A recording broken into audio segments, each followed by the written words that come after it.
നമസ്കാരം സാർ.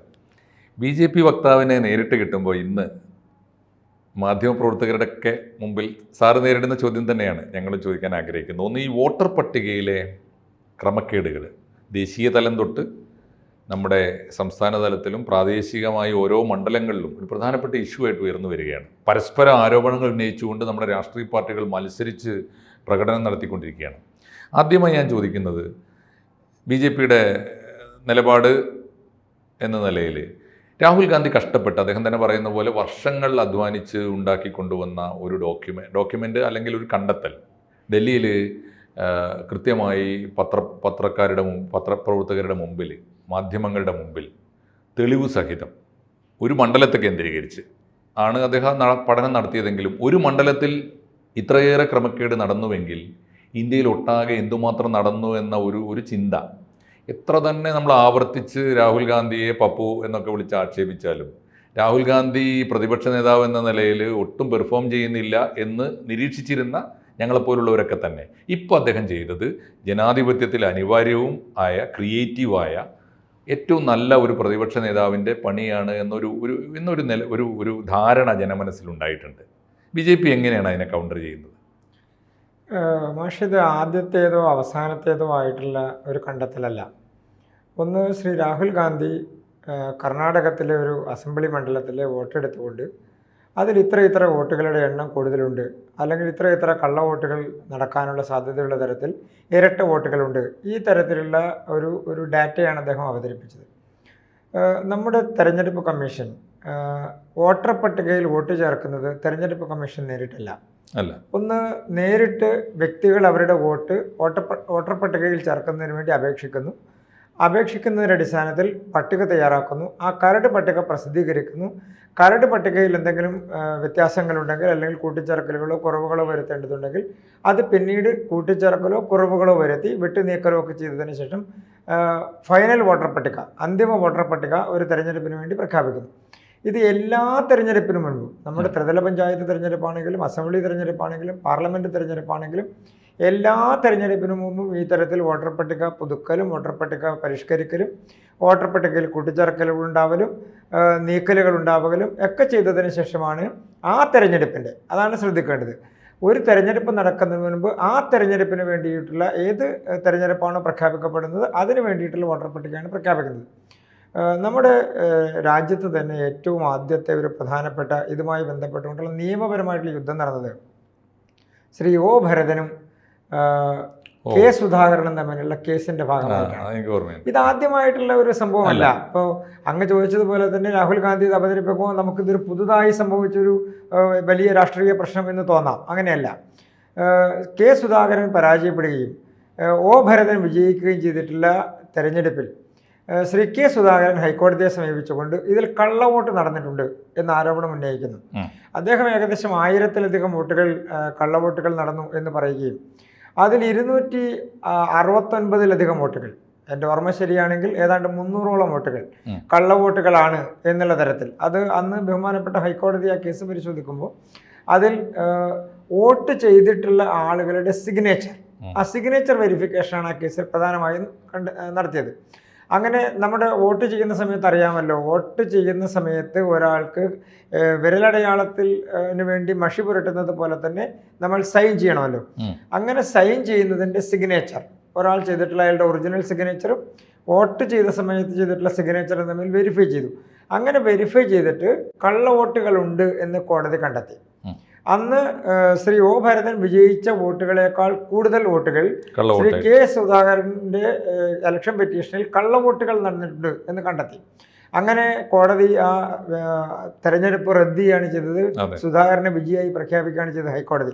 പിന്നീട് അത് സുപ്രീം കോടതി പോയപ്പോൾ സുപ്രീം കോടതി അങ്ങനെ ഈ സിഗ്നേച്ചർ വെരിഫിക്കേഷനുള്ള അധികാരം ജഡ്ജിക്കില്ല, ഹൈക്കോടതി ജഡ്ജിക്കില്ല എന്ന് പറഞ്ഞിട്ട് റിവേഴ്സ് ചെയ്തു, ജഡ്ജ്മെന്റ് റിവേഴ്സ് ചെയ്തു. പക്ഷെ ഫലത്തിൽ ഒരു ഹൈക്കോടതി എലക്ഷൻ പെറ്റീഷനിൽ കൃത്യമായി കള്ളവോട്ടുകൾ നടന്നിട്ടുണ്ട് എന്ന് കണ്ടെത്തുന്നത് ആ തെരഞ്ഞെടുപ്പിലാണ്, ആ എലക്ഷൻ പെറ്റീഷനുമായി ബന്ധപ്പെട്ടുകൊണ്ടാണ്. അപ്പോൾ കേരളം അടക്കമുള്ള സംസ്ഥാനങ്ങളിൽ തെരഞ്ഞെടുപ്പുകൾ നടക്കുമ്പോൾ സ്വാഭാവികമായും കള്ളവോട്ടുകൾ നടക്കുകയും പലപ്പോഴും ആരോപണങ്ങൾ വരികയൊക്കെ ചെയ്തിട്ടുണ്ട്. ഇത് തെളിയിക്കപ്പെട്ടിട്ടുള്ള കാര്യമാണ്, ആരോപണം മാത്രമല്ല. പക്ഷേ ഈ സ്വാഭാവികമായി എന്നൊരു വാക്കുകൊണ്ട് നമ്മളിതിനെ നിസ്സാരവൽക്കരിക്കാവുന്നൊരു കുറ്റമല്ലല്ലോ പക്ഷേ ജനാധിപത്യം. ഞാൻ അങ്ങനെയല്ല ഞാനതിനെ കണ്ടത്. ഇപ്പോൾ നമ്മുടെ ത്രിതല പഞ്ചായത്ത് തെരഞ്ഞെടുപ്പിൻ്റെ വോട്ടർ പട്ടിക പ്രസിദ്ധീകരിച്ചിരിക്കുകയാണ്. ഇപ്പോൾ കരട് അതെ. വോട്ടർ പട്ടിക, ഇപ്പോൾ അതിന്റെ അന്തിമ കറക്ഷൻ വോട്ടർ പട്ടിക ആയിട്ടില്ല. വീണ്ടും വോട്ട് ചേർക്കാനുള്ള അവസരം സമയമുണ്ട്. വരും. ഇപ്പോൾ ഇനി വീണ്ടും അന്തിമ വോട്ടർ പട്ടികയ്ക്ക് മുമ്പുള്ള നടപടികൾ നടന്നുകൊണ്ടിരിക്കുന്നു. ഇലക്ഷൻ കമ്മീഷൻ, കേരളത്തിൻ്റെ ഇലക്ഷൻ കമ്മീഷൻ ഈ ത്രിതല പഞ്ചായത്ത് തെരഞ്ഞെടുപ്പിൻ്റെ വോട്ടർ പട്ടികയിൽ 9 ലക്ഷത്തോളം ഇരട്ട വോട്ടുകളോ അല്ലെങ്കിൽ വെട്ടിമാറ്റപ്പെടേണ്ട മരണപ്പെട്ടിട്ടുള്ള ആളുകളുടെ വോട്ടുകളോ ഉണ്ട് എന്ന് ഇപ്പോൾ പ്രഖ്യാപിച്ചിരിക്കുക. അതെ, 9 ലക്ഷത്തിലധികം. ഇനി പുതുതായി ചേർത്ത ആളുകൾ ഉം. ഇപ്പോൾ ഇലക്ഷൻ കമ്മീഷൻ പുറത്തുവിട്ടിട്ടുള്ള കണക്കനുസരിച്ച് 24 ലക്ഷത്തിലധികം ആളുകൾ പുതുതായി വോട്ട് ചേർക്കാൻ വേണ്ടി അപേക്ഷ കൊടുത്തിട്ടുണ്ട്. എന്തായാലും ഞാൻ ചോദിക്കുന്നൊരു കാര്യം, സാറ് പറഞ്ഞ പോലെ ഗൗരവമായിട്ട് ഈ ഒരു പ്രശ്നത്തെ സമീപിക്കാൻ രാഹുൽ ഗാന്ധിയുടെ നടപടി പുതുതല്ല, പണ്ടേ നടക്കുന്നതാണ് എന്ന് പറഞ്ഞ് വേണമെങ്കിൽ നമുക്കതിനെ ന്യൂനീകരിക്കാം, ചെറുതായി കാണിക്കാം. പക്ഷേ രാഹുൽ ഗാന്ധിയുടെ ഈ നടപടി കൊണ്ട് ദേശീയ തലത്തിൽ തന്നെ ദേശവ്യാപകമായി ഗൗരവമായൊരു കാര്യമാണ് വോട്ടർ പട്ടികയുടെ പരിശോധനയും ചേർക്കലും അമിത വോട്ടുകളുടെ വരവും അത് കണ്ടെത്തുകയും ചെയ്യേണ്ടത് എന്നൊരു തോന്നലിലേക്ക് എത്തിച്ചതിൽ രാഹുൽ ഗാന്ധിക്ക് വലിയ പങ്കില്ലേ? അതിൽ പങ്കുണ്ടോ എന്ന് ചോദിച്ചാൽ പങ്ക് നമുക്ക് നിഷേധിക്കാനാവില്ല. Yes. ആ പങ്കുണ്ടായത് പക്ഷേ നമ്മൾ പരിശോധിക്കേണ്ടത് 2 തരത്തിലാണ്. ഇതൊരു രാഷ്ട്രീയ വിഷയം മാത്രമല്ലല്ലോ, ഇതൊരു തെരഞ്ഞെടുപ്പിനെ സുതാര്യമാക്കുന്ന പ്രക്രിയ കൂടിയാണ്. തീർച്ചയായിട്ടും. അപ്പോൾ തെരഞ്ഞെടുപ്പിനെ സുതാര്യമാക്കുന്ന പ്രക്രിയയുടെ ഭാഗമായി എല്ലാ രാഷ്ട്രീയ പാർട്ടികളും, ഇപ്പോൾ എനിക്കൊന്ന് കേരളത്തിൽ BJP ഓരോ തെരഞ്ഞെടുപ്പ് വരുന്ന സമയത്തും അതാത് മണ്ഡലങ്ങളിൽ വോട്ടർമാർ, ഇരട്ട വോട്ടർമാരുള്ളവരുണ്ട്, വെട്ടിമാറ്റപ്പെടേണ്ട വോട്ടുകളുള്ളവരുണ്ട്, കള്ള വോട്ടുകൾ ചേർത്തിട്ടുണ്ട്, തെറ്റായ വോട്ടുകൾ ചേർത്ത്, ഇത് UDF ഇലക്ഷൻ കമ്മീഷൻ സമീപിച്ചിട്ടുണ്ട്. 2021 അസംബ്ലി തെരഞ്ഞെടുപ്പിന് മുമ്പ് ശ്രീ രമേശ് ചെന്നിത്തല ഹൈക്കോടതിയിൽ ഒരു റിട്ട് ഫയൽ ചെയ്തു. 2021 അസംബ്ലി തെരഞ്ഞെടുപ്പ് നടക്കുന്നതിന് മുൻപ് വ്യാപകമായി കള്ളവോട്ടുകൾ ചേർത്തിട്ടുണ്ട് എന്നുള്ളതായിരുന്നു അദ്ദേഹത്തിൻ്റെ അന്നത്തെ ആരോപണം. അപ്പോൾ കള്ളവോട്ടുകൾ ചേർത്തിട്ടുണ്ട് എന്ന് ശ്രീ രമേശ് ചെന്നിത്തല ആരോപണം ഉന്നയിച്ച് ഹൈക്കോടതി പോയപ്പോൾ അന്ന് ബഹുമാനപ്പെട്ട ഹൈക്കോടതി ആ കേസിന് വിധി പറഞ്ഞത് അങ്ങനെ ഉണ്ടെങ്കിൽ അത് ഇലക്ഷൻ കമ്മീഷൻ പരിശോധിക്കണം. 2, വോട്ടർ പട്ടികയിൽ തെറ്റായ വോട്ടുകളുണ്ടെങ്കിൽ പരിശോധിക്കണം. ഇനി കൂട്ടിച്ചേർക്കലുണ്ടെങ്കിൽ പരിശോധിക്കണം. ഇവിടെ ഒരു സാങ്കേതിക പ്രശ്നമുള്ളത്, നമ്മുടെ തെരഞ്ഞെടുപ്പ് കമ്മീഷൻ്റെ പ്രവർത്തന രീതി അനുസരിച്ചിട്ട് അതാത് സംസ്ഥാന ഗവൺമെൻറ്റുകളിലെ കളക്ടർമാർ മുതൽ താഴേക്കുള്ള സർക്കാർ നിശ്ചയിക്കുന്ന ഉദ്യോഗസ്ഥന്മാരാണ് ഇതിൻ്റെ BLOമാരായി വരുന്നതും ഇതിൻ്റെ വോട്ട് ചേർക്കുന്നതിൻ്റെ പരിശോധനകൾ നടത്തുന്ന ഉദ്യോഗസ്ഥന്മാരായി വരുന്നതൊക്കെ പഞ്ചായത്ത് തലം വരെയുള്ള ഉദ്യോഗസ്ഥന്മാരാണ്. അവരുടെ മുന്നിലേക്ക് വരുന്നത് എന്താണ്? ഒരപേക്ഷയും അതിൻ്റെ ID കാർഡും അല്ലെങ്കിൽ ഇലക്ഷൻ ID കാർഡും വാലിഡ് ആയിട്ട് ഇലക്ഷൻ കമ്മീഷൻ പറയുന്ന തിരിച്ചറിയൽ കാർഡുകൾ ഉപയോഗിച്ചുകൊണ്ട് ഞാനൊരു വീട്ടിൽ താമസിക്കുന്നു എന്നുള്ള സമ്മതപത്രത്തോടു കൂടി അല്ലെങ്കിൽ അനുമതി പത്രത്തോടുകൂടി വോട്ട് ചേർക്കാൻ വേണ്ടിയിട്ടുള്ള അപേക്ഷ വരുന്നു. അങ്ങനെ വരുമ്പോൾ ഏതൊരു ഉദ്യോഗസ്ഥനെ സംബന്ധിച്ചും അത് നിഷേധിക്കാൻ കഴിയില്ല. കാരണം വോട്ടവകാശം, സമ്മതിദാനാവകാശം എന്നുള്ളത് ഒരാളുടെ മൗലികാവകാശത്തിൻ്റെ ഭാഗമാണ്. അപ്പം നിഷേധിക്കാൻ ഒരാൾക്ക് കഴിയില്ല. ഉദാഹരണത്തിന് ഞാനാണെങ്കിലും മാഷാണെങ്കിലും നമ്മളിപ്പോൾ എറണാകുളം ജില്ലയിലെ എറണാകുളം മഹാനഗരത്തിലെ ഒരു വീട്ടിൽ താമസിക്കുന്നു എന്നില്ല. നമ്മുടെ വീട് എവിടെയോ ആവട്ടെ, ഈ രാജ്യത്ത് എവിടെയോ ആവട്ടെ, പക്ഷേ കഴിഞ്ഞ 6 മാസക്കാലമായി നമ്മൾ ഈ വീട്ടിലാണ് താമസിക്കുന്നത് എന്ന് പറഞ്ഞ് വോട്ട് ചേർക്കാൻ അപേക്ഷ കൊടുക്കുകയും തെരഞ്ഞെടുപ്പ് കമ്മീഷൻ പറയുന്ന മാനദണ്ഡങ്ങൾക്കനുസരിച്ച് അപേക്ഷിച്ചാൽ നമ്മുടെ വോട്ട് നിഷേധിക്കാൻ തെരഞ്ഞെടുപ്പ് ഉദ്യോഗസ്ഥർക്ക് കഴിയില്ല. അങ്ങനെ വരുമ്പോൾ ആ പേര് വോട്ടർ പട്ടികയിൽ ചേർക്കപ്പെടും. അത് വാലിഡ് അല്ല എന്ന് വോട്ട് ചെയ്യുന്ന ദിവസം കണ്ടെത്തുമ്പോഴാണ് അത് കള്ളവോട്ടാകുന്നത്. അതുവരെ ഒരു ക്രമക്കേട് മാത്രം. ഉദാഹരണത്തിന് രാഹുൽ ഗാന്ധി ഒരു അസംബ്ലി മണ്ഡലത്തിലെ വോട്ടുകൾ എടുത്തുകൊണ്ട് അല്ലെങ്കിൽ ഒരു പാർലമെന്റ് മണ്ഡലത്തിലെ ഒരു വിഭാഗം വോട്ടുകൾ എടുത്തുകൊണ്ട് ഈ പറയുമ്പോൾ നമ്മൾ ആലോചിക്കേണ്ടത് തിരിച്ച് വയനാട് ലോക്സഭാ മണ്ഡലത്തിലെ 1,16,000 വോട്ടുകളാണ് ഇരട്ട വോട്ടുകളും കള്ളവോട്ടുകളും ഉണ്ടെന്ന് കണ്ടെത്തിയിരിക്കുന്നത്. അതിൽ പലതും ആരോപണങ്ങൾ വ്യാജമാണെന്ന് ഇന്നിപ്പോൾ പത്രവാർത്തകൾ. അല്ല, അതൊക്കെ ഇത് എല്ലാത്തിലും ഉണ്ടെന്നേ. നമ്മൾ പരിശോധിച്ചാൽ മഷീദിൽ നമ്മൾ ഏത് വോട്ടർ പട്ടിക എടുത്ത് പരിശോധിച്ചാലും ചിലത് സത്യമുണ്ടാകും, ചിലത് തെറ്റായിട്ടുള്ള വിവരങ്ങളുണ്ടാകും. ഇതിൽ സത്യമാണ് സാർ പറഞ്ഞത്. അപ്പോൾ അങ്ങനെ വരുമ്പോൾ മൊത്തത്തിൽ ജനങ്ങളുടെ മനസ്സിൽ ഇപ്പോൾ ഉണ്ടായി വന്നിരിക്കുന്ന ഒരു ധാരണ തിരുത്തണമെന്നാണ്. അതായത് അത് അല്ല, ഒരു ചോദ്യം വളരെ പ്രധാനമാണെന്ന് എനിക്ക് തോന്നുന്നു. അതെന്താണെന്ന് വെച്ചാൽ കേരളത്തിൽ വ്യാപകമായി, ഇപ്പോൾ കേരളത്തിലെ മാത്രം കണക്കെടുത്താൽ തൃശ്ശൂരിലായാലും വയനാട്ടിലും ഒക്കെ വിട്ടോളൂ, എല്ലാ വോട്ടർ പട്ടികയിലും അനധികൃതമായി അനർഹരായ അല്ലെങ്കിൽ ഡബിൾ എൻട്രിയോ അല്ലെങ്കിൽ അനർഹരായ ആളുകളുടെ വോട്ടർ പട്ടികയിൽ കടന്നുകൂടുന്നു. ഈ കുറ്റം ചെയ്യുന്നത് തീർച്ചയായും വോട്ട് ചേർക്കുന്നത് വ്യക്തിയാണെങ്കിലും ആ പണി നാട്ടിലെ വോട്ടർമാർക്ക് വേണ്ടി ചെയ്യുന്നത് രാഷ്ട്രീയ പാർട്ടികളാണ്. ഒറ്റ കാര്യം കൂടി, കേരളത്തിലെ വേണമെങ്കിൽ UDF കള്ളവോട്ട് ചേർക്കുമ്പോൾ LDFന് തിരുത്താം. കേരളത്തിലൊരു പ്രത്യേക സാഹചര്യം വെച്ച് കേരളത്തിലെ 140 നിയമസഭാ മണ്ഡലങ്ങളിലും പ്രതിപക്ഷത്ത് 2 മുന്നണിയെയും തിരുത്താൻ പറ്റുന്ന, 2 മുന്നണികളും ചേർക്കുന്ന കള്ളവോട്ടുകളെ ചൂണ്ടിക്കാണിച്ചിട്ട് ഒരു കറക്റ്റീവ് മെഷറായി പ്രവർത്തിക്കാവുന്ന ഒരു ജനാധിപത്യത്തിലെ ബദൽ പ്രതീക്ഷയാണ് ബി ജെ പി എന്തുകൊണ്ടാണ് അത് ചെയ്യാത്തത്? പക്ഷേ ഇത് എപ്പോഴും നമ്മൾ ചൂണ്ടിക്കാണിക്കുന്നുണ്ട്. നമ്മൾ മാത്രമല്ല, എല്ലാ രാഷ്ട്രീയ പാർട്ടികളും ഇത് ചൂണ്ടിക്കാണിക്കുന്നുണ്ട്. അവിടെ ഒരു സാങ്കേതിക പ്രശ്നമാണ് ഞാൻ നേരത്തെ സൂചിപ്പിച്ചത്. ഇപ്പം ഞാൻ ഒരു വോട്ട് ചേർക്കാൻ പോകുന്നു, അങ്ങ് വോട്ട് ചേർക്കാൻ പോകുന്നു, ഒരു സാധാരണ വോട്ടർ ഒരു വോട്ട് ചേർക്കാൻ പോകുന്നു. ആ വോട്ടർ അവിടെ അല്ല താമസിക്കുന്നത് എന്ന് പറഞ്ഞ് നമുക്ക് തെളിയിക്കാൻ കഴിയുമ്പോൾ മാത്രമേ വോട്ട് വെട്ടാൻ കഴിയൂ. അവിടെ ഒരു സാങ്കേതിക പ്രശ്നമുള്ളത്, ഇപ്പോൾ തെരഞ്ഞെടുപ്പിൻ്റെ വോട്ട് ചേർക്കുന്ന പ്രക്രിയ നിർണ്ണയിക്കുന്ന, നിരീക്ഷിക്കുന്ന അല്ലെങ്കിൽ അതിന് ഉത്തരവാദിത്തപ്പെട്ട ഉദ്യോഗസ്ഥൻ അയാളുടെ മുൻപിൽ വാലിഡ് ഡോക്യുമെൻറ്റുകൾ ചെന്നാൽ, ഉദാഹരണത്തിന് 6 മാസമായി അവിടെ താമസിക്കുന്നു എന്നുള്ളതിൻ്റെ രേഖ, അത് സാധാരണ നിലക്ക് ഹാജരാക്കുന്നത് ഒന്നുകിൽ അവിടുത്തെ ഇലക്ട്രിസിറ്റി ബില്ലിൻ്റെ അയാളുടെ പേരുള്ളതായിരിക്കാം, അതല്ലെങ്കിൽ വാടക ചീട്ടിൻ്റെ കോപ്പി ആയിരിക്കാം. അങ്ങനെ ഏത് ഹാജരാക്കിയിട്ടാണെങ്കിലും തെരഞ്ഞെടുപ്പ് കമ്മീഷൻ നിഷ്കർഷിക്കുന്ന രേഖകൾ ഹാജരാക്കിയാൽ ഒരു രാഷ്ട്രീയ പാർട്ടി വിചാരിച്ചാലും ആ പറ്റില്ല. പക്ഷേ ഒന്ന് ചെയ്യാൻ പറ്റും സാറേ, ഇതേ ഡോക്യുമെന്റ് ഉപയോഗിച്ച് അല്ലെങ്കിൽ ഇതേ വ്യക്തിയുടെ മറ്റൊരു ഡോക്യുമെന്റ് ഉപയോഗിച്ച് ഇന്ത്യയിലെ വേറെ ഏതെങ്കിലും ഒരു മണ്ഡലത്തിൽ ഇതേ വോട്ടർ പോയിട്ടുണ്ടോ ഇല്ലയെന്ന് നോക്കാൻ പറ്റും. അത് അധ്വാനിച്ച് ചെയ്യേണ്ടതല്ലേ സാർ? അത് രാഷ്ട്രീയ പാർട്ടികൾ നടത്തേണ്ട. ഇപ്പൊ രാഹുൽ ഗാന്ധി ചെയ്തൊരു മാതൃക അതല്ലേ സത്യം? അതാ ഞാൻ പറയുന്നത്. രാഹുൽ ഗാന്ധി ഇത് പ്രഖ്യാപിക്കുന്നതിന് മുൻപേ കേരളത്തിലെ ത്രിതല പഞ്ചായത്ത് തെരഞ്ഞെടുപ്പ് കമ്മീഷൻ ത്രിതല പഞ്ചായത്ത് തെരഞ്ഞെടുപ്പിന്റെ വോട്ടർ പട്ടികയിൽ 9 ലക്ഷത്തോളമാണ് ഇരട്ട വോട്ടുകൾ ഉണ്ട് എന്ന് കണ്ടെത്തിയിരിക്കുന്നത്. 9 ലക്ഷത്തോളമാണ് വെട്ടിപ്പോകേണ്ട വോട്ടുകൾ ഉണ്ട് എന്ന് കണ്ടെത്തിയിരിക്കുന്നത്. ഇത് പുതുതല്ലെന്നേ. പുതിയതല്ലാതെ ഞാൻ സമ്മതിച്ചു. പുതിയതല്ലാതെ മാത്രമല്ല, പുതിയതാവാനും പാടില്ല. ജനാധിപത്യ പ്രക്രിയയോടൊപ്പം തുടർന്നുകൊണ്ടേയിരിക്കേണ്ട ഒരു പ്രോസസ്സാണ്. അങ്ങ് പറഞ്ഞതിൽ ഒരു പ്രസക്തമായിട്ടുള്ള ചോദ്യം, ഇത് ശ്രദ്ധയാകർഷിച്ചത് എവിടെയാന്ന് വെച്ചാൽ, ഈ ആരോപണം ശ്രീ രാഹുൽ ഗാന്ധി ഉന്നയിക്കുകയും അങ്ങനെയാണ് BJP സ്ഥാനാർത്ഥികൾ ജയിച്ചത്, അങ്ങനെയാണ് പ്രധാനമന്ത്രി ജയിച്ചത് എന്നൊരു നറേറ്റീവ് എന്ന് ആദ്യമേ പറഞ്ഞപ്പോൾ അത് രാജ്യത്തെ ചില മാധ്യമങ്ങൾ അത് ഏറ്റെടുക്കുകയും ഏതാണ്ട് 3 ലക്ഷം 3.5 ലക്ഷത്തോളം വരുന്ന വോട്ടിന്റെ ഭൂരിപക്ഷത്തിൽ ജയിച്ചിട്ടുള്ള പ്രധാനമന്ത്രി, അതല്ലെങ്കിൽ 2 ലക്ഷത്തിൽ താഴെ വോട്ടുകൾക്ക് ജയിക്കുന്ന പല ആളുകളും, ഉദാഹരണത്തിന് സുരേഷ് ഗോപി തൃശ്ശൂർ പാർലമെന്റ് മണ്ഡലത്തിൽ ജയിച്ചത് 75,000 വോട്ടിന്റെ ഭൂരിപക്ഷത്തിന്. അവിടുത്തെ പരാജയപ്പെട്ട സ്ഥാനാർത്ഥിയും ഇടതുപക്ഷ സ്ഥാനാർത്ഥിയും കോൺഗ്രസിന്റെ അതിനു മുൻപത്തെ MP-യും പരാജയപ്പെട്ട UDF-ന്റെ സ്ഥാനാർത്ഥിയും 60-ലധികം വോട്ടുകൾ 80-ലധികം വോട്ടുകൾ ഒരു ബൂത്തിൽ ചേർത്തിരിക്കുന്നു എന്നൊരു ആരോപണം ഉന്നയിച്ചിട്ട് അടുത്ത വാദം എന്താ പറയുന്നത്? സുരേഷ് ഗോപി രാജിവെക്കണം, കള്ളവോട്ടുകൾ ഉണ്ടായിട്ടുണ്ട്. അതെങ്ങനെയാ കള്ളവോട്ടാകുന്നത്? ഇരട്ട വോട്ടുണ്ട് എന്ന് പറഞ്ഞാൽ കള്ളവോട്ടാകില്ല. അതാണ് നമ്മുടെ ഈ നേതാക്കന്മാർ, ഈ ആളുകൾ തെറ്റിദ്ധരിപ്പിക്കുന്നത്. ഇരട്ട വോട്ട് കള്ളവോട്ടല്ല.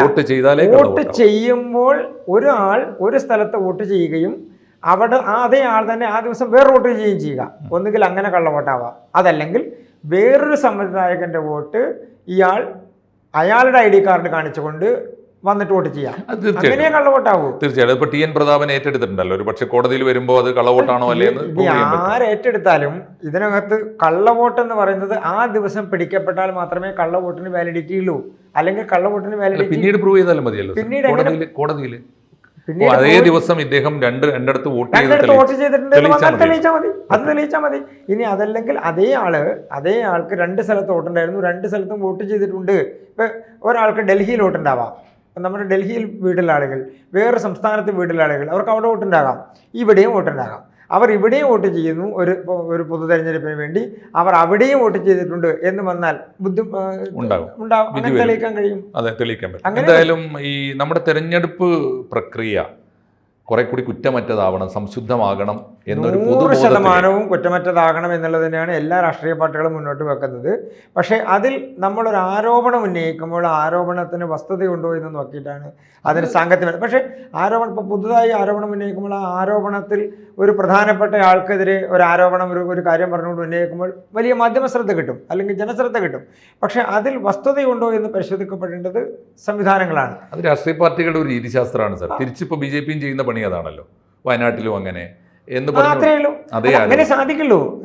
മാഷ് അതിനകത്തൊരു ഇതെന്താണെന്ന് വെച്ചാൽ പ്രധാനമായിട്ടുമുള്ളത് അങ്ങനെ ഒരു വിഷയമുണ്ടാകുമ്പോൾ ആ വിഷയത്തെ കണ്ടെത്തുക അല്ലെങ്കിൽ കാണാതെ വിടുക എന്നുള്ളതല്ല, അത് പരിശോധിക്കപ്പെടുക എന്നുള്ളതാണ്. അത് തെരഞ്ഞെടുപ്പ് കമ്മീഷനുകൾ പരിശോധിച്ചേ പറ്റൂ. ഇപ്പോൾ ഈ ത്രിതല പഞ്ചായത്ത് തെരഞ്ഞെടുപ്പിൽ ഇപ്പോഴും കേരളത്തിലെ ബൂത്ത്, ഉദാഹരണത്തിന് കൊച്ചിയിൽ ഒരു ബൂത്തിൽ ഒരു ഒറ്റമുറി വീട്ടിൽ 83 അന്യസംസ്ഥാന തൊഴിലാളികളുടെ വോട്ടുകൾ ചേർത്തിട്ടുണ്ട് എന്ന് വാർത്ത വന്നില്ലേ? അതെങ്ങനെയാ വരുന്നത്? തീർച്ചയായിട്ടും. അപ്പൊ ഇതെല്ലാം സ്വാഭാവികമാണെന്ന് മാത്രമല്ല, കഴിഞ്ഞ ദിവസം 83 പോട്ടെ, കഴിഞ്ഞ ദിവസം ഒരു വീട്ടിൽ 300-ലധികം ആളുകളുടെ വോട്ടുകൾ ചേർത്തിരിക്കുന്നു എന്നാ വന്നിരിക്കുന്നത്.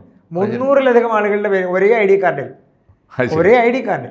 തീർച്ചയായിട്ടും നമ്മൾ ഈ ഇലക്ഷൻ വോട്ടർ പട്ടിക സംശുദ്ധമാക്കാനുള്ള ഒരു നീക്കം എല്ലാ രാഷ്ട്രീയ പാർട്ടികൾക്കും വലിയ തീർച്ചയായിട്ടും ജാഗ്രതയോടെ. അല്ല, രാഷ്ട്രീയ പാർട്ടികൾക്ക് അത് സുതാര്യമാക്കേണ്ടത് ഉദ്യോഗസ്ഥന്മാർ BLOമാർ അവരുടെ നേതൃത്വത്തിൽ ഇത് ഇവിടെ അങ്ങനെയാണ് ഈ വോട്ടുകൾ യഥാർത്ഥത്തിൽ വെട്ടപ്പെടുന്നത്. ഒന്നുകിൽ രാഷ്ട്രീയ പാർട്ടികൾ ചൂണ്ടിക്കാണിക്കുമ്പോൾ അത് വെട്ടുന്നു, അതല്ലെങ്കിൽ വെട്ടിയാൽ മാഷെ അതൊരു ചെറിയ സാങ്കേതിക പ്രശ്നം. ഒരു വോട്ട് വെട്ടുന്നതിന് മുൻപ് വെട്ടുന്നയാളുടെ അഭിപ്രായം കേൾക്കണം, അയാൾക്ക് നോട്ടീസ് കൊടുക്കണം, ഹിയറിംഗ് കേൾക്കണം, അയാൾക്ക് നോട്ടീസ് കൊടുക്കണം, അയാളുടെ ഹിയറിംഗ് നടത്തണം. അപ്പോൾ ഇത്രയും പ്രൊസീജിയർ കംപ്ലീറ്റ് ചെയ്താലേ വെട്ടാൻ കഴിയൂ. അത് ചേർക്കുന്നത് പോലെ തന്നെ ഒരു പ്രക്രിയയാണ് വെട്ടുക എന്നുള്ളത്. അപ്പോൾ അങ്ങനെ അനധികൃതമായ ഒരു വോട്ട് വെട്ടാനും കഴിയില്ല. അപ്പോൾ ഇത് ചേർക്കുമ്പോൾ എന്തെങ്കിലും കൃത്രിമം കാണിച്ചു എന്ന് പറയുന്ന പോലെ തന്നെ ഇത് വെട്ടുമ്പോഴും കൃത്രിമം ഉണ്ടാക്കാൻ പാടില്ല സ്വാഭാവികമായും. അപ്പൊ അങ്ങനെ ജനാധിപത്യ വിരുദ്ധമാണ്. ഉദ്യോഗസ്ഥൻ കാണിക്കുന്ന ജനാധിപത്യ വിരുദ്ധം മാത്രമല്ല, സമ്മതിദായകന്റെ മൗലികാവകാശ നിഷേധിക്കലാണ്. അതും കഴിയില്ല.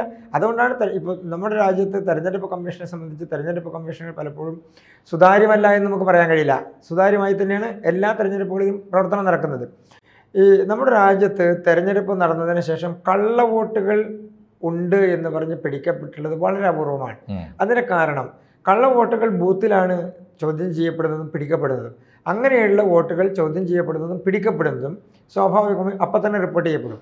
അപ്പം നമ്മുടെ ഒരു തെരഞ്ഞെടുപ്പ് ദിവസം 2, 3, 4, 5 ഒരു കൈവിരലിൽ എണ്ണിത്തീർക്കാവുന്ന അത്രയും വിഷയങ്ങളാണ് കേരളം മുഴുവൻ അല്ലെങ്കിൽ രാജ്യം മുഴുവൻ നടക്കുന്ന ഒരു തെരഞ്ഞെടുപ്പിൽ റിപ്പോർട്ട് ചെയ്യപ്പെടുന്നത്. അതിൻ്റെ കാരണം ആ ദിവസം റിപ്പോർട്ട് ചെയ്യുന്നില്ല എന്നുള്ളതാണ്. വോട്ടർ പട്ടികയിൽ പേരുണ്ടാവുക എന്നുള്ളത് തെറ്റല്ല. ഇപ്പോൾ നമ്മുടെ പല രാഷ്ട്രീയ നേതാക്കന്മാർക്കും ഡൽഹിയിൽ വോട്ടുണ്ട്, അതേസമയത്ത് അവരുടെ സംസ്ഥാനത്തും വോട്ടുണ്ട്. ഒരു കാലഘട്ടത്തിൽ അത് സ്ഥിരമായിരുന്നു. അവർ ഡൽഹിയിൽ വോട്ട് ചെയ്യുന്നവർ ഡൽഹിയിൽ വോട്ട് ചെയ്യും, അല്ലെങ്കിൽ അവരുടെ മണ്ഡലമുള്ള സ്ഥലത്ത് വോട്ട് ചെയ്യുന്നവർ അവിടെ വോട്ട് ചെയ്യും. ഇത് സ്വാഭാവികമായി നടക്കുന്നത്. ഇപ്പം നമ്മൾ ആരോപണം ഉന്നയിക്കുമ്പോൾ അതിന് വസ്തുതയുണ്ടോ എന്നുള്ളത് പരിശോധിക്കപ്പെടും. ഉദാഹരണത്തിന് ഒരു രാഷ്ട്രീയ നേതാവ് ഒരു മണ്ഡലത്തിൽ മത്സരിക്കാൻ പോകുമ്പോൾ സ്വാഭാവികമായും ആ മണ്ഡലത്തിൽ അയാളുടെ വോട്ട് ചേർക്കുക, അയാളുടെ വീട്ടിലുള്ളവരുടെ വോട്ട് ചേർക്കുക എന്നൊക്കെ ഉള്ളത് ഏത് രാഷ്ട്രീയ നേതാവെന്ന് മാത്രമല്ല ഏത് മത്സരിക്കാൻ ഉദ്ദേശിക്കുന്ന ആളും ചെയ്യുന്ന കാര്യമാണ്. അവസാനമായി സർ ഒറ്റ ചോദ്യം, ഇത് നമ്മുടെ വോട്ടർ പട്ടിക കുറ്റമറ്റതാക്കാൻ ഒരു മുതിർന്ന രാഷ്ട്രീയ നേതാവ് എന്ന നിലയിൽ അങ്ങയുടെ നിർദ്ദേശം എന്താണ്? ഒരു നിർദ്ദേശം ഞാൻ കേട്ടത് ഈ ആധാർ ലിങ്ക് വോട്ടർ ID-യുമായി ലിങ്ക് ചെയ്യുക എന്നുള്ളതാണ്. 2, ഉദ്യോഗസ്ഥന്മാർക്ക് അറിഞ്ഞുകൊണ്ട് കാണിക്കുന്ന കൃത്രിമങ്ങൾക്ക് ശിക്ഷ കൊടുക്കുക എന്നുള്ളതാണ്. അങ്ങനെ ചില നിർദ്ദേശങ്ങൾ വന്നിട്ടുണ്ട്. എന്താണ് അങ്ങയുടെ നിർദ്ദേശം? തെരഞ്ഞെടുപ്പ് കമ്മീഷൻ ഇപ്പോൾ ചെയ്യുന്ന ഒരു നടപടി അനുസരിച്ചിട്ട് നമ്മൾ ഒരു സ്ഥലത്ത് വോട്ട് ചേർക്കണമെങ്കിൽ മറ്റൊരു സ്ഥലത്ത് നമുക്ക് വോട്ടില്ല എന്നുള്ളത് നമ്മുടെ അപേക്ഷയിൽ കാണിക്കണം. മാത്രമല്ല മറ്റേതെങ്കിലും സ്ഥലത്ത് വോട്ടുണ്ടെങ്കിൽ ഇങ്ങോട്ട് മാറ്റുന്ന സമയത്ത് നമ്മൾ ഉദ്ദേശിക്കുന്നത് പോലെ നമുക്ക് ഒരു സ്ഥലത്ത് നിന്ന് മറ്റൊരു സ്ഥലത്തേക്ക് ഒരു വോട്ടർ മാറ്റുമ്പോൾ അത് വെറുതെ മാറ്റാൻ കഴിയില്ല. മറ്റൊരു സ്ഥലത്ത് വോട്ടില്ല എന്നുള്ളത് നമ്മൾ പ്രൂവ് ചെയ്യണം. രണ്ടാമത്തത് നമുക്ക് മറ്റേതെങ്കിലും ഒരു സ്ഥലത്ത് വോട്ടുണ്ടെങ്കിൽ അവിടെ ആദ്യം ഒഴിവാക്കാൻ കൊടുത്തിട്ട് വേണം ഇവിടേക്ക് ചേർക്കാൻ, അല്ലെങ്കിൽ തെരഞ്ഞെടുപ്പ് കമ്മീഷൻ അത് അനുവദിക്കില്ല. അപ്പോൾ സ്വാഭാവികമായും ആ പ്രക്രിയ കുറച്ചുകൂടി സുതാര്യമാക്കുക എന്നുള്ളത് മാത്രമേ അതിനകത്ത് ചെയ്യാൻ വേണ്ടി കഴിയൂ. പക്ഷേ സാധാരണ നിലയിലുള്ളൊരു പ്രൊസീജിയറിൽ ഒരു വോട്ട് ചേർത്തിട്ടുള്ള ആളെ സ്വമേധയാ ഒഴിവാക്കാൻ തെരഞ്ഞെടുപ്പ് കമ്മീഷന് കഴിയില്ല. അങ്ങനെ വേണമെങ്കിൽ ഒരു റിപ്പോർട്ട് വേണം. എന്ന് പറഞ്ഞാൽ ഉദാഹരണത്തിന് ഇപ്പോൾ കേരളത്തിൽ ഒരു അസംബ്ലി മണ്ഡലത്തിൽ, എറണാകുളം പാർലമെൻറ്റ് മണ്ഡലത്തിൽ അല്ലെങ്കിൽ അസംബ്ലി മണ്ഡലത്തിൽ വോട്ടുള്ള ഒരാളെ സംബന്ധിച്ച് അയാളുടെ വോട്ട് വെട്ടിമാറ്റപ്പെടുമ്പോൾ അയാളെ കേൾക്കണം എന്നതുപോലെ തന്നെ തെരഞ്ഞെടുപ്പ് കമ്മീഷന് കൃത്യമായി അതിൻ്റെ ഉദ്യോഗസ്ഥന്മാർക്ക് BLOമാർക്ക് ഇയാൾ സ്ഥലത്തില്ല എന്നോ മരണപ്പെട്ടു എന്നോ അല്ലെങ്കിൽ സ്ഥലം മാറിപ്പോയി എന്നോ വീട് മാറിപ്പോയി എന്നോ ഒക്കെയുള്ള റിപ്പോർട്ടുണ്ടെങ്കിൽ മാത്രമേ അങ്ങനെ ചെയ്യാൻ വേണ്ടി കഴിയൂ. അപ്പോൾ അത് കുറച്ചുകൂടി സുതാര്യമാക്കണമെങ്കിൽ BLOമാർ കുറച്ചുകൂടി സജീവമായി ഈ വിഷയത്തിൽ ഇടപെടുക എന്നുള്ളതാണ്. കൃത്യമാണോ, ഇവരുണ്ടോ, ഈ വോട്ടർ യഥാർത്ഥമായി അവിടെ ഉണ്ടോ, അതല്ലെങ്കിൽ അങ്ങനെ വോട്ട് ചേർക്കാനുള്ള ഹിയറിംഗ്, അതിൻ്റെ അപേക്ഷ കൊടുത്തതിന് ശേഷമുള്ള ഹിയറിംഗ് നടക്കുമ്പോൾ ആ ഹിയറിങ്ങിൽ കുറച്ചുകൂടി സുതാര്യമായിട്ടുള്ള ഒരു പ്രക്രിയ, അതായത് ആൾ അവിടെ ഉണ്ടോ, വ്യക്തിപരമായി എക്സിസ്റ്റിംഗ് ആണോ ആ മണ്ഡലത്തിൽ എന്നുള്ളത് വെരിഫൈ ചെയ്യാന്നുള്ളൊരു പ്രോസസ്സ് കൃത്യമാക്കാൻ മാത്രമേ കഴിയൂ. എന്തായാലും വോട്ടർ പട്ടിക പരിഷ്കരിക്കുമ്പോൾ അല്ലെങ്കിൽ വോട്ടർ പട്ടിക നടപ്പാക്കുമ്പോൾ അതിൽ എല്ലാ ന്യൂനതകളും ഒഴിവാക്കി, ഇരട്ട വോട്ടുകൾ ഒഴിവാക്കി, അതല്ലെങ്കിൽ 2 സ്ഥലത്ത് വോട്ടുള്ളത് ഒഴിവാക്കി അത് പൂർണ്ണമായും ശുദ്ധീകരിക്കുക എന്നുള്ളതൊരു തെരഞ്ഞെടുപ്പ് ജനാധിപത്യ പ്രക്രിയയുടെ ഏറ്റവും പ്രാഥമികമായിട്ടുള്ള കാര്യമാണ്. രാഹുൽ ഗാന്ധി ഉന്നയിച്ചത് പ്രധാനമന്ത്രി രാജിവെക്കണം, പ്രധാനമന്ത്രി കള്ളനാണ്, കള്ളത്തരം കാണിച്ചാണ് വിജയിച്ചത്. ഈ തരത്തിൽ പറയുമ്പോൾ വാർത്ത കിട്ടും, പക്ഷേ യാഥാർത്ഥ്യം ഉണ്ടാവില്ല. യാഥാർത്ഥ്യത്തോട് ചേർന്ന് ഒറ്റ കാര്യം കൂടി ഇതിൽ ഉയർന്നു കേൾക്കുന്നൊരു പ്രധാനപ്പെട്ട ആക്ഷേപം, എല്ലാ രാഷ്ട്രീയ പാർട്ടികളും തമ്മിൽ പല കാര്യങ്ങളിലും എന്ന പോലെ ഇക്കാര്യത്തിലും ഒരു നെക്സസ് നിലനിൽക്കുന്നു എന്നാണോ? അങ്ങനെ വെച്ചാൽ ചെയ്യാൻ- അങ്ങ- കേരളത്തിൽ ഇപ്പോൾ CPM ചേർക്കുന്ന കള്ളവോട്ടുകൾ അറിഞ്ഞുകൊണ്ട് LDF UDF മിണ്ടാതിരിക്കുന്നു. രണ്ടു കൂട്ടരും നടത്തുന്നതിനെ തങ്ങൾക്ക് താല്പര്യമുള്ള ഏരിയയിലൊക്കെ BJP മൂടിവെക്കുന്നു. അങ്ങനെ ഇപ്പം ചെയ്യാൻ അത്ര എളുപ്പമല്ല. ഇപ്പൊ ഉദാഹരണത്തിന് നമ്മളുടെ കഴിഞ്ഞ പാർലമെൻറ്റ് തെരഞ്ഞെടുപ്പിലാണെങ്കിലും അസംബ്ലി തെരഞ്ഞെടുപ്പിലാണെങ്കിലും ഒക്കെ 1000-ൽ താഴെ വോട്ടുകൾക്ക് ജയിക്കുന്ന സ്ഥാനാർത്ഥികളുണ്ട്. അപ്പോൾ അല്ലെങ്കിൽ 500 വോട്ടിന് 300 വോട്ടിനൊക്കെ ജയിക്കുന്ന സ്ഥാനാർത്ഥികളുണ്ട്. സ്വാഭാവികമായും അവിടെ അത് ചോദ്യം ചെയ്യപ്പെടില്ലേ? ചോദ്യം ചെയ്യപ്പെടണമല്ലോ. പരാജയപ്പെടുന്നയാൾ ചോദ്യം ചെയ്യും. അങ്ങനെയാണ്. അതുകൊണ്ടാണ് ഞാൻ ആദ്യം സൂചിപ്പിച്ചത് ശ്രീ കെ സുധാകരൻ അങ്ങനെ ചോദ്യം ചെയ്തപ്പോഴാണ് ഈ കള്ളവോട്ടുകൾ. അപ്പോൾ അത് ചോദ്യം ചെയ്യപ്പെടില്ല എന്നുള്ളതല്ല. നമ്മുടെ രാഷ്ട്രീയ പ്രവർത്തനത്തിൽ ഏറ്റവും ശക്തമായി നിൽക്കുന്നത് പരസ്പരമുള്ള വിശ്വാസത്തെക്കാൾ അപ്പുറത്ത് പരസ്പരം എങ്ങനെ പരാജയപ്പെടുത്താം എന്നുള്ള ചർച്ച കൂടി നടക്കുന്നുണ്ടല്ലോ. അപ്പോൾ സ്വാഭാവികമായി അത് പുറത്തു കൊണ്ടുവരും.